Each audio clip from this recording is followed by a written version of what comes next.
Eu quero convidar você a abrir aí a sua Bíblia no livro do Apocalipse, capítulo 19, no verso 20.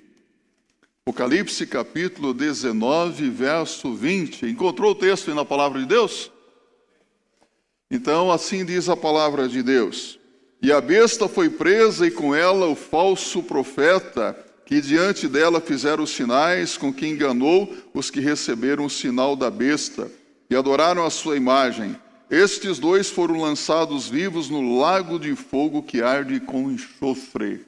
Meus irmãos, nós temos nesses domingos nos debruçado sobre o livro do Apocalipse e no último domingo nós pegamos o capítulo 14. Agora do capítulo 15 até o 20, mais ou menos, nós vemos a vitória de Jesus sobre o anticristo, a besta, o falso profeta, não é?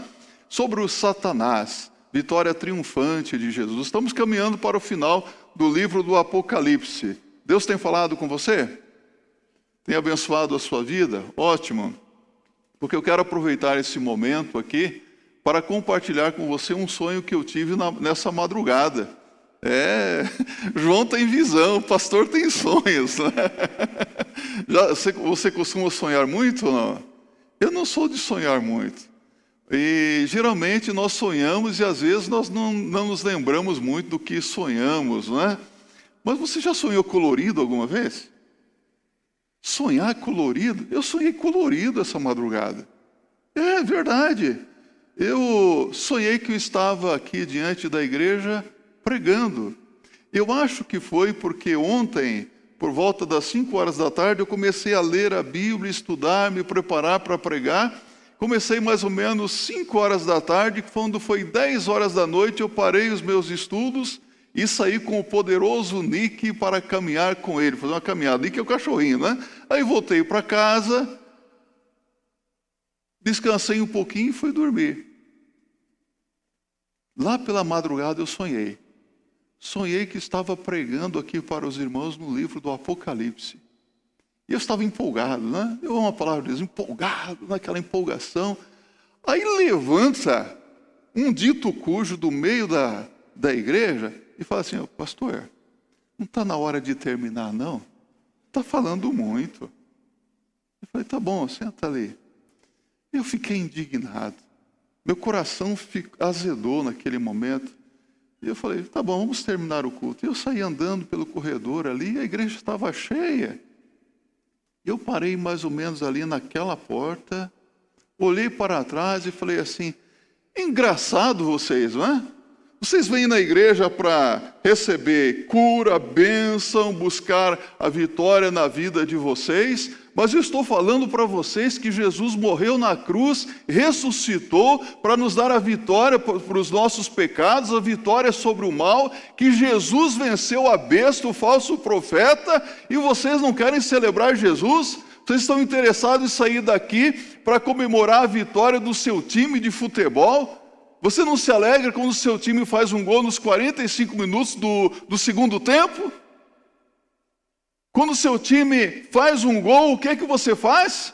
Você grita de alegria. Então por que não vamos celebrar a Jesus? E meus irmãos, vocês começaram a dizer glória a Deus e aleluia. Jesus venceu, Jesus é vitorioso. Que sonho maravilhoso, né? Eu acho que o Apocalipse ficou na minha mente. Lendo essa passagem do Apocalipse aqui, verso 15, 16, 17, 18 e 19, nós vemos a vitória do Senhor Jesus Cristo sobre o mal. Jesus vencendo para trazer vitória para a sua igreja. E isso deve mexer conosco, não é verdade? E aqui, nesta passagem bíblica, meus irmãos, nas visões da alegria celestial, da vitória de Jesus Cristo sobre o anticristo, o falso profeta, o dragão aqui que é Satanás, nós vemos aqui elementos de alegria, não somente para os cristãos da época do apóstolo João, mas para os cristãos de todos os tempos e de todas as épocas. Alegria no céu pela vitória do Cordeiro que foi morto e reviveu. O céu se alegra com a vitória de Jesus. Nós não nos alegramos quando temos vitórias na nossa vida? Nós acabamos de cantar nesta noite que Jesus venceu, que Jesus é vencedor. Aqui nos versos 6 e 7 desse capítulo que lemos, a Bíblia diz: aleluia, pois já o Senhor Deus Todo-Poderoso reina. Regozijemo-nos e alegremo-nos e demos-lhe glória. É para se alegrar na presença do Senhor. É para dar glórias ao Senhor. Então João, ele tem essa visão impressionante e impactante da alegria no céu, alegria celestial. Os anjos se alegram na presença de Deus. Eu vejo que o céu é um lugar de alegria, é um lugar de paz. A vitória do Senhor Jesus Cristo sobre o mal deve também mexer conosco. Há momentos em que nós precisamos estar em uma comunhão tão íntima com o Senhor que nós sentimos que a nossa igreja se torna um pedacinho do céu. Às vezes nós sentimos isso, parece que o céu desceu, ou parece que nós subimos, não é? na presença de Deus, a alegria de estar na presença de Deus. Então João tem essa visão da alegria do céu por causa da vitória do Senhor Jesus Cristo sobre a Babilônia. Quem é a Babilônia aqui? A falsa igreja. A igreja apóstata. A igreja que se preocupa hoje em ensinar o que não está na palavra de Deus. A igreja que se preocupa não em gerar filhos para o reino de Deus, discípulos de Jesus, mas a igreja que hoje, por causa de seus interesses materiais escusos, procura gerar apóstatas. Sabe o que quer dizer apóstatas? Pessoas que abandonam a verdadeira fé em Deus. Quantas pessoas hoje, por causa da falsa igreja, como diz o Apocalipse, a igreja prostituída, a igreja que está manchada com as suas prostituições, que está manchada com o sangue dos profetas de Deus, dos santos de Deus, dos mártires. Essa igreja aparece aqui no livro do Apocalipse como a igreja derrotada por nosso Senhor Jesus Cristo. E Jesus se unindo à igreja verdadeira, a noiva. A noiva pura, imaculada, é bem diferente de uma prostituta, não é verdade? E aqui o Senhor nos mostra a vitória de Jesus Cristo. O céu se alegra ao ver a vitória de Jesus sobre o anticristo, o homem da iniquidade, que segundo a palavra de Deus já está neste mundo. Ele tem pouco tempo. Ele está agindo no mundo, está agindo nos governantes. Não se iludam, todos os líderes mundiais hoje estão sendo dirigidos, governados pelo espírito do anticristo. Todas as religiões que hoje negam que Jesus Cristo é Deus, que o Espírito Santo é Deus, são religiões que seguem o espírito do anticristo também. Vivemos cercados de espíritos de anticristo. Mas Jesus vence o anticristo pelo sopro da sua boca, por ocasião da sua segunda vinda. Segundo Tessalonicenses 2, verso 8. Jesus vence. Jesus vence o falso profeta. Então essa é uma grande alegria no céu. Alegria pelo fato de Jesus Cristo sair do céu para descer à terra com os seus santos anjos, voltar à terra para levar a sua igreja. Isso enche o céu de alegria. E aqui nos versos de 1 a 8, você pode ver ou ouvir pela fé os gritos de vitória no céu, a condenação eterna do mal, dos malfeitores, um julgamento justo e verdadeiro por parte do Senhor. Então, o que nós observamos na palavra de Deus é que Deus não pode premiar o mal em hipótese alguma. Deus não patrocina o fracasso. Sabia disso? Deus, ele recompensa os fiéis, aqueles que em todo o tempo ouvem a sua palavra e obedecem. Então Deus não premia o mal. Olha aqui que quando a Babilônia cai, a ordem é dada no céu. Apocalipse 18, verso 20. Alegra-te sobre ela, ó céu, e vós santos apóstolos e profetas, porque já Deus julgou a vossa causa quanto a ela. Então Deus aqui aparece julgando a falsa igreja, a prostituta, não é? Um nome pesado aqui, e casando-se com a noiva, a verdadeira igreja, unindo-se com a sua igreja. Ao mesmo tempo em que a religião apóstata que existe neste mundo e que tem ensinado tantas heresias e que tem fomentado o pecado, quando o líder religioso diz ex-cátedra, está dito, é a palavra de Deus e ninguém pode mudar, isso é pura heresia, isso é doutrina de demônios, isso é falsos ensinamentos. Mas a igreja apóstata segue dominando no mundo. Há um domínio hoje, meus irmãos, desse espírito de anticristo, um domínio religioso, um domínio econômico, um domínio político, um domínio financeiro. Mas a palavra de Deus nos mostra que esse domínio cairá por terra. O Senhor Jesus Cristo será vitorioso. Tudo é uma questão de tempo. Aliás, na nossa vida tudo é uma questão de tempo, não é? Às vezes nós falamos assim, espere um pouco, só um pouquinho e você verá o que vai acontecer lá na frente. Nós sabemos o que vai acontecer, mas dizemos, espera um pouquinho. E a palavra de Deus diz, um pouquinho mais e o Senhor virá. O Senhor está perto. O Senhor não retarda a sua promessa. O sistema religioso, político, econômico que dominou o mundo, que continua dominando, que ostentou luxúria, riqueza, poder, entrará em colapso. E você pode perceber que esse sistema já está ruindo de alto a baixo.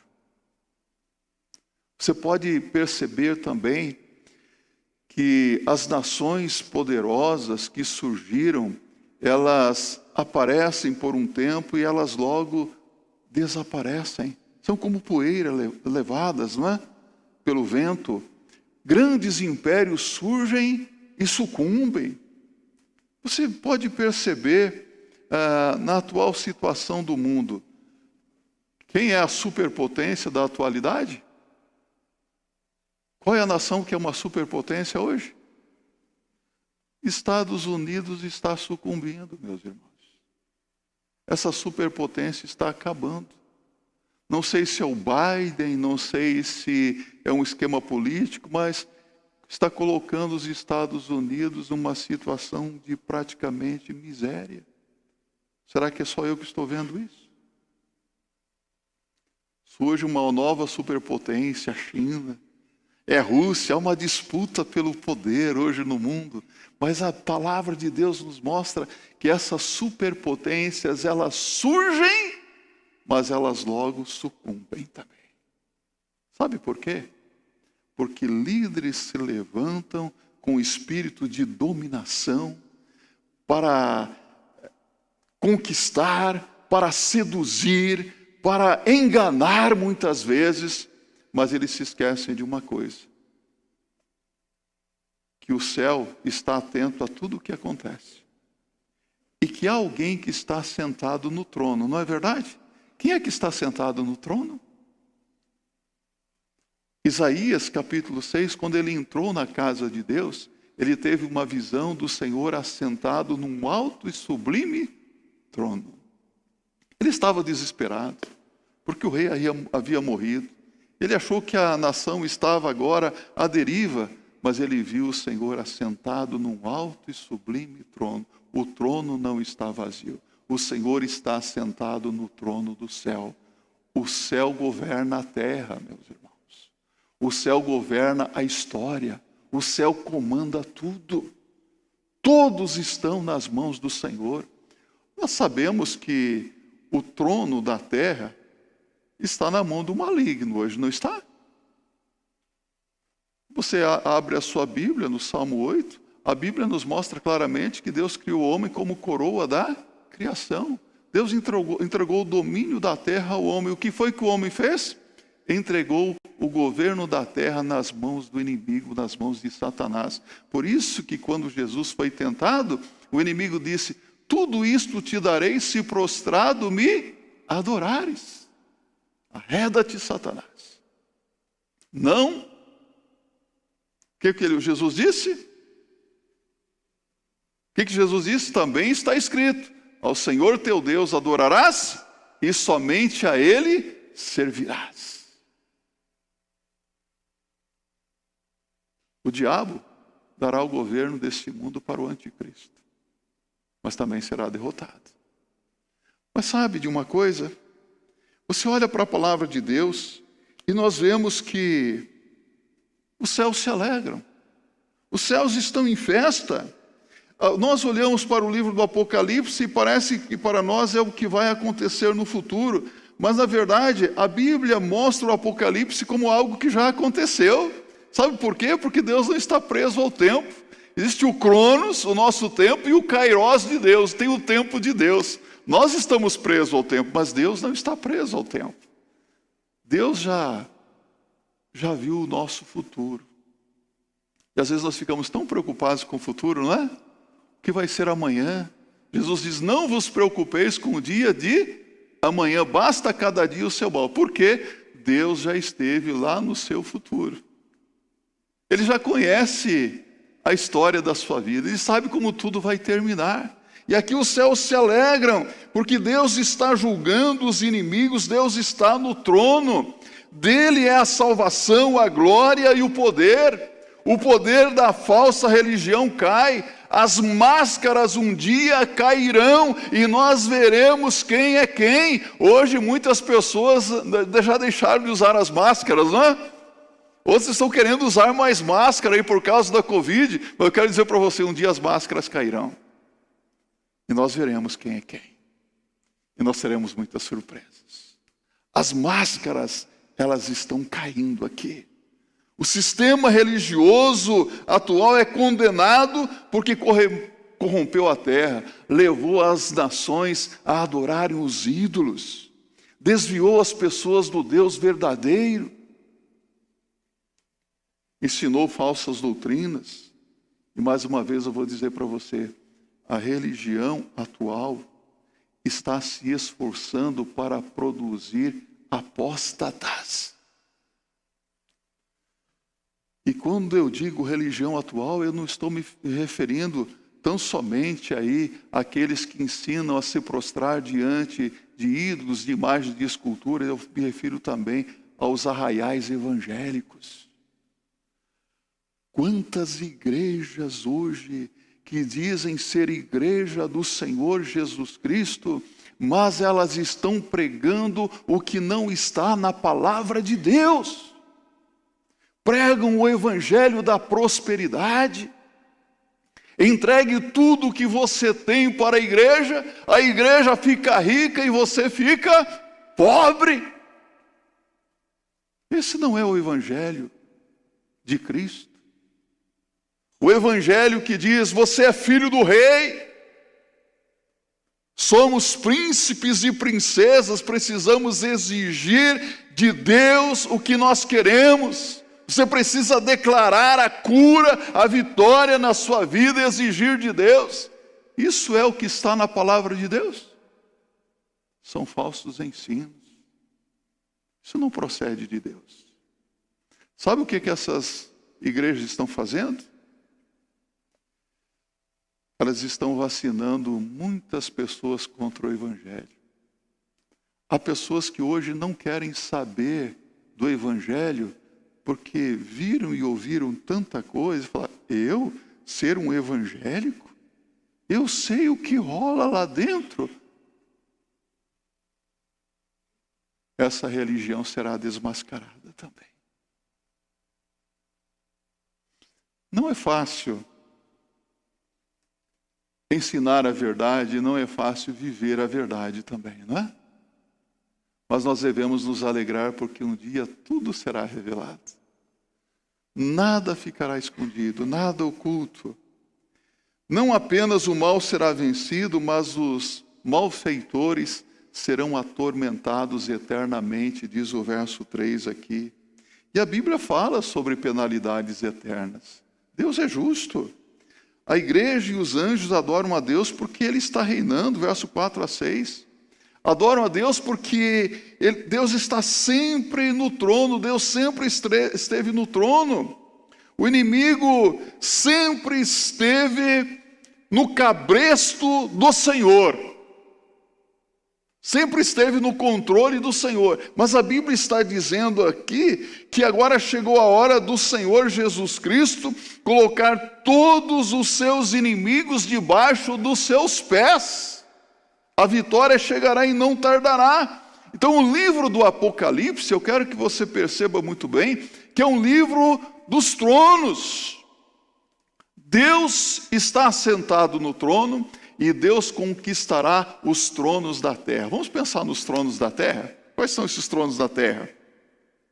O trono do diabo, o trono do anticristo, o trono do falso profeta, o trono da religião apóstata. O Senhor vai conquistar esses tronos, vai colocar todos debaixo dos seus pés, e todos se prostrarão diante do Senhor. Todos os inimigos do Senhor derrotados, todos ali se curvando diante do Senhor. Os impérios poderosos, eles cairão. Todos esses impérios que hoje parecem nos assustar, não é? Meu Deus, o que é que vai ser? Estamos correndo risco todos os dias. As superpotências econômicas, elas cairão e todo joelho se dobrará diante do Senhor Jesus Cristo e confessará para a glória de Deus o Pai que Jesus Cristo é o Senhor. Todos os líderes religiosos, todos eles, todos os grandes políticos, pode imaginar essas pessoas? Todos. Buda, Maomé, Krishna, Biden, Bolsonaro, todos. Esses dias eu falei que até o Lula vai se curvar. Eu falei, não, o Lula não. Uma pessoa falou, Lula não, Lula ladrão. Eu falei, não, calma. A Bíblia diz que até o ímpio vai se dobrar diante do Senhor. Até o inimigo vai se prostrar. Todos se prostrarão diante do Senhor. Você pode imaginar isso? Será um dia de glória, diz a palavra de Deus. Ele vai julgar todos e vai honrar a sua igreja. Enquanto a igreja apóstata, a igreja prostituída, tem as suas vestes manchadas das suas prostituições e da sua violência, a igreja de Cristo, a noiva, a igreja verdadeira, tem as suas vestes límpidas e puras, como o mais puro, o mais fino linho, diz a palavra de Deus. Esse é um período em que nós estamos vivendo, esse tempo que nós estamos vivendo, podemos chamar de um intervalo. É um intervalo em que Deus está preparando a sua igreja, em que a noiva está sendo ataviada, a igreja está sendo preparada para o encontro com o Cordeiro, para as bodas nupciais, para o casamento com o Filho de Deus. É assim que funciona. Deus dá o Filho unigênito para a igreja, e a igreja é dada por Deus ao Filho, e ocorre essa união santa e maravilhosa, uma união eterna. Então essas bodas do Cordeiro aqui falam da consumação gloriosa do relacionamento de Cristo com a sua igreja. Por isso que é tão importante fazer parte da igreja do Senhor Jesus Cristo, da família de Deus. A Bíblia diz que tudo que é desligado na terra será desligado no céu. Tudo que é ligado na terra será ligado no céu também, não é? Por isso, eu quero perguntar para você aqui. Você já faz parte da igreja de Jesus? Você já é membro da família de Deus? Membro do corpo de Cristo, que é a igreja? Porque quando Jesus Cristo voltar, Ele virá para levar quem? A igreja. Ele virá para levar os salvos. A igreja sobe. Já pensou se Jesus voltar hoje à noite? Hoje à noite? Será glória para mim? Será glória para você? Você subirá ou não? Ou ficará? Sabe, se Jesus voltar hoje, será muita alegria para mim. Muitos problemas serão resolvidos. Mas ao mesmo tempo, se Jesus voltar hoje, você já pensou na tristeza que será para muitas pessoas, pessoas que nós conhecemos e que nós amamos? Por isso esse período é um período de preparação, é um intervalo que devemos aproveitar incansavelmente para anunciar que Jesus Cristo virá. Breve o Senhor Jesus Cristo voltará. Por isso, aqui no verso 9, João fala da bem-aventurança para os que são convocados às bodas do Cordeiro. Essas pessoas que são convocadas são pessoas felizes.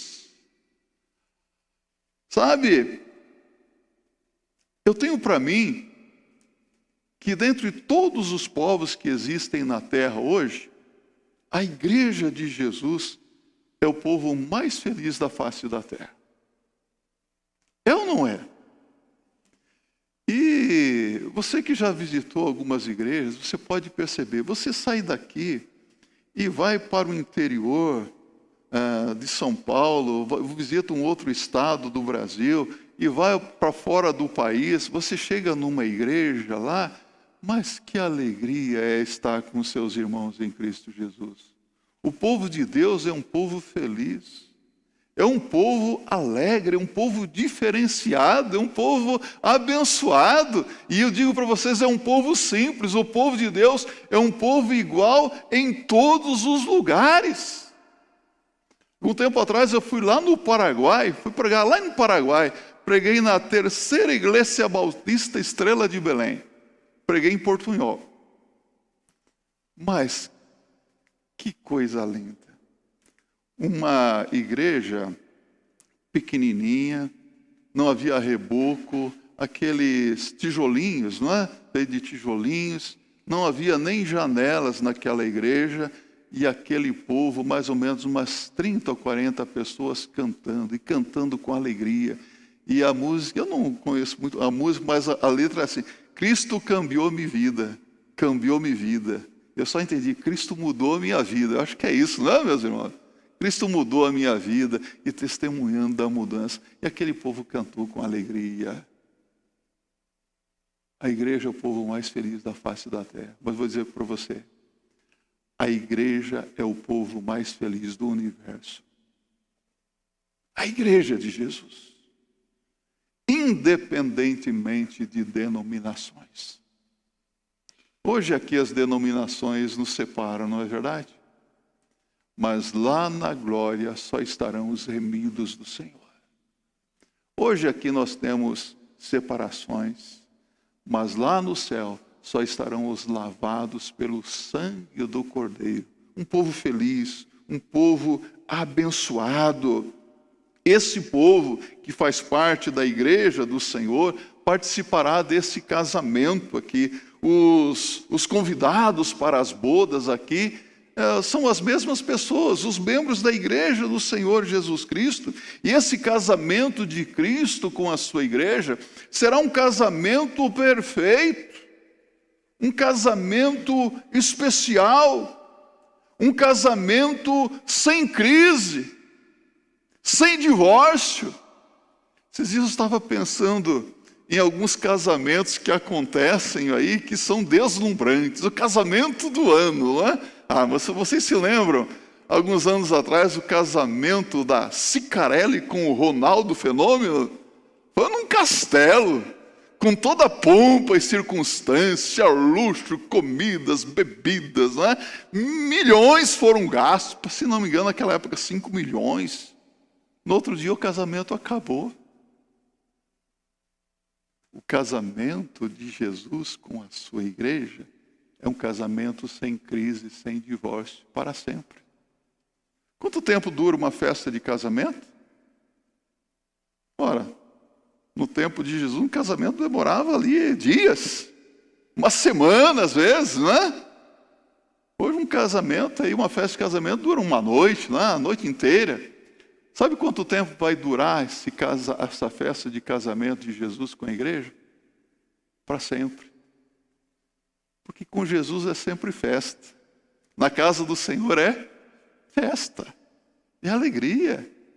É uma alegria que nunca irá terminar. Por isso ele diz no verso 7 aqui: regozijemo-nos e alegremo-nos e demos-lhe glória, porque vindas são as bodas do Cordeiro e já sua esposa se aprontou. Ou seja, a igreja já está preparada aqui para o encontro.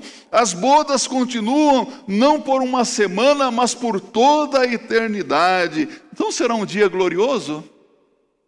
Dá até vontade de cantar aquele hino do cantor cristão. Oh, que dia faustoso esse dia há de ser, né? Que dia glorioso a volta de Jesus. E ele prossegue nos versos 11 a 21, falando da vitória de Cristo, a vitória da palavra de Deus. João vê Jesus vindo vitoriosamente do céu. É interessante que no capítulo 4 do livro do Apocalipse, no verso 1, João vê o céu aberto. E João ele vê o céu aberto, mas agora o céu ele é aberto não para João entrar, o céu é aberto para Jesus sair com a sua milícia de anjos. Jesus agora sai do céu com o seu exército, e esta aqui é a última cena da história, é a batalha final. É o tempo da grande tribulação. A Bíblia nos mostra que Satanás dará suas últimas cartadas. O anticristo, o falso profeta, estarão seduzindo o mundo com as suas ilusões e perseguindo o povo de Deus. Mas Jesus Cristo voltará e derrotará os seus inimigos. Ele aparece repentinamente com majestade e grande glória.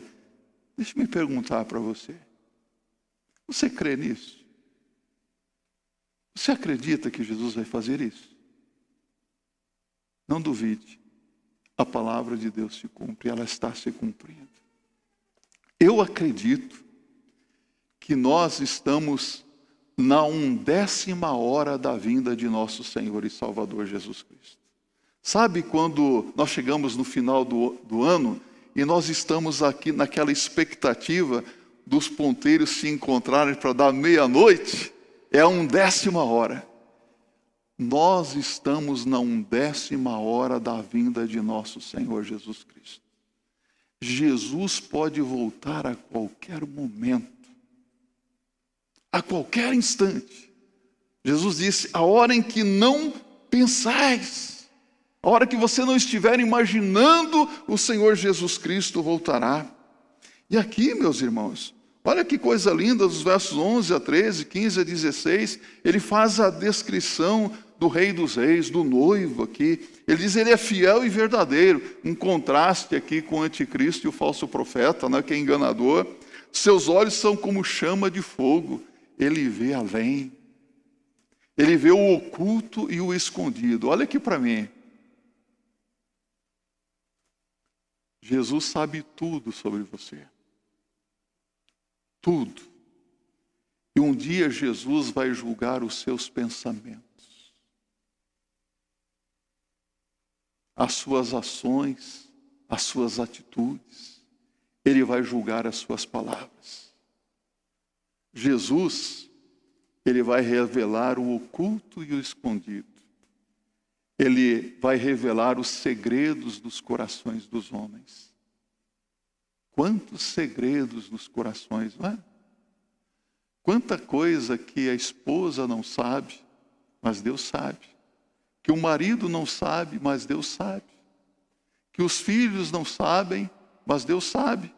que os pais não sabem, mas Deus sabe.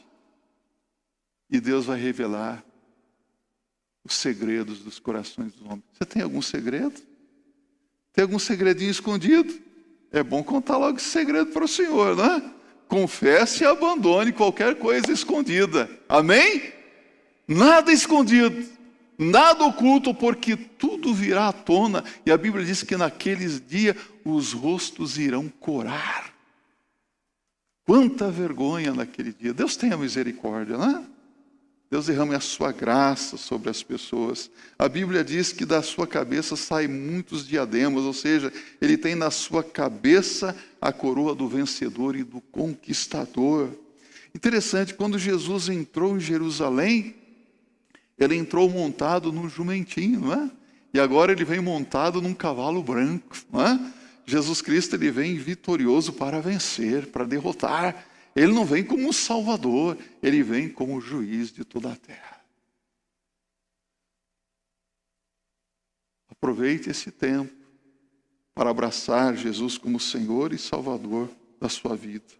Ele tinha um nome escrito que ninguém sabia, senão ele mesmo.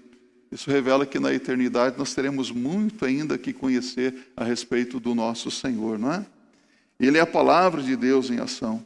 Deus criou o universo, o mundo todo através da sua palavra. E agora Deus vai julgar o mundo também através da sua palavra. Nós seremos julgados segundo tudo que está escrito aqui na palavra. Naquele dia os livros serão abertos e nós seremos julgados segundo o que estiver escrito.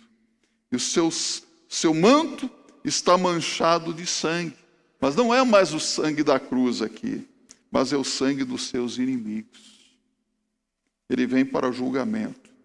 Ele é o Rei dos reis, o Senhor dos senhores, e ele o Rei que virá em glória, virá nas nuvens, todo olho o verá. Será visível a volta do Senhor Jesus Cristo. Será impactante. Ele virá com os anjos e com os remidos que estão na glória. E aqui eu quero caminhar para a conclusão da minha reflexão. Vai que aquele indivíduo que eu sonhei está no meio de vocês e se levante, né? E diga para mim: olha, pastor, já deu, já tem muito tempo aqui, não é? Vai que seja uma revelação, não é? Alguém pode dizer: pastor, esse sermão está uma espada, comprido e chato, não é? Então vai que, para que isso não aconteça, eu quero caminhar para a conclusão aqui da nossa reflexão, dizendo para você que aquele dia será um banquete. Muitos serão convocados para o banquete. Os servos de Deus, a igreja, nós iremos participar desse banquete com o Senhor. Mas a Bíblia também diz que as aves de rapina serão convocadas para um banquete. Elas irão se banquetear com as carnes dos inimigos do Senhor Jesus Cristo. Que coisa tremenda, meus irmãos. É o banquete dos vencidos. A vitória de Cristo será completa, é o que a Bíblia está dizendo aqui. O Rei dos Reis triunfa sobre os seus inimigos. Jesus Cristo destruirá os seus inimigos. Quando os inimigos do Cordeiro se reunirem, então o Senhor os derrotará completamente. Sem armas, diz a palavra de Deus, mas com a sua palavra, com a espada afiada da sua boca. Nós temos um Senhor poderoso, não temos? E eu pergunto para você: você precisa temer alguma coisa? Você precisa ter medo de algo? Não precisa ter medo nem do diabo. A Bíblia diz: resistir ao diabo e ele fugirá de vós. Sabe do que você precisa ter medo? De pecar. Compreende isso? Tenha medo do pecado. Porque o pecado mata. O pecado distancia. O pecado afasta de Deus. Naquele dia ninguém poderá escapar. A Bíblia diz que o anticristo, a besta, serão atormentados pelos séculos dos séculos. Apocalipse 20, verso 10. Serão lançados no lago de fogo e enxofre. E enquanto os inimigos do Senhor estiverem sendo atormentados, a igreja estará celebrando, cantando aleluia. Louvado seja Deus. Você vai participar dessa festa? Está sendo convidado pelo Senhor para participar dessa festa. Mateus 16, 27, Jesus diz: porque o Filho do Homem virá na glória de seu Pai com os seus anjos, e então dará a cada um segundo as suas obras. Jesus virá. Breve, Jesus voltará. A pergunta é: de que lado você estará? Está preparado para se encontrar com Jesus Cristo? Você pode se preparar hoje. Há pessoas que hoje estão vivendo uma vida aí de inércia, vacilantes, dormindo, não estão percebendo os sinais que estão se verificando cada vez mais. É um tempo de abrir bem os olhos e se preparar para o encontro com o Senhor. Você vê o mundo se movimentando, pode perceber, todo o movimento no mundo hoje é para receber o anticristo. Os judeus estão esperando quem? O Messias. O Messias já veio. E eles o rejeitaram. Os budistas estão esperando quem? Buda. Outros estão esperando Maomé. Outros estão esperando Krishna. E o anticristo virá como Messias de todas essas religiões. E enganará muitos. Que ninguém aqui se engane. Que ninguém se iluda. O mundo está se preparando para receber o homem da iniquidade. Quem avisa, amigo é. Estão avisados? Estou livre do sangue de vocês? Estou? Amém. Irmãos, quem sabe daqui a 50 anos, daqui a 100 anos estaremos lá na glória. Ou quem sabe amanhã, não é? Deus o sabe. Deus abençoe a sua vida. Que você firme a sua fé em Jesus Cristo e esteja realmente preparado para o encontro com o Senhor. Pode ser hoje à noite.